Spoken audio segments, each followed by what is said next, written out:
Hello everyone, तो आज बात करने वाले हैं पावर स्टार पवन सिंह जी का एक बहुत ही बेहतरीन मूवी के बारे में, जिसका पोस्टर आ चुका है और फुल मूवी का ट्रेलर का रिलीज डेट भी आ चुका है। और इस पूरे मूवी में संगीत दिए हैं छोटे बाबा जी और इसमें गीत लिखे हैं विनय निर्मल जी पूरे मूवी में, और सोनू श्रीवास्तव जी, जो कि आपको स्क्रीन के ऊपर दिखाई दे रहा है, जिस मूवी का नाम है आज हमारा प्यार के शादी बा, जिसका टाइटल है मूवी का आज हमारा प्यार के शादी बा। और इसका निर्माता है महेंद्र ओझा जी, अमित कुमार गुप्ता जी, दो इसका निर्माता है, और निर्देशक है फिरोज खान जी।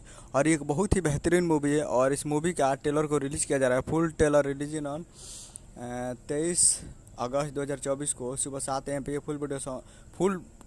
फुल ट्रेलर को रिलीज़ किया जा रहा है। तो फुल ट्रेलर के लिए तैयार रहेगा 23 तारीख को सुबह 7 बजे कैप्टन बापची के यूट्यूब चैनल पे, कैप्टन या बापची के यूट्यूब चैनल पे, ये दोनों पे रिलीज़ किया जाएगा। तो आप लोग तैयार रहेगा फुल ट्रेलर के लिए।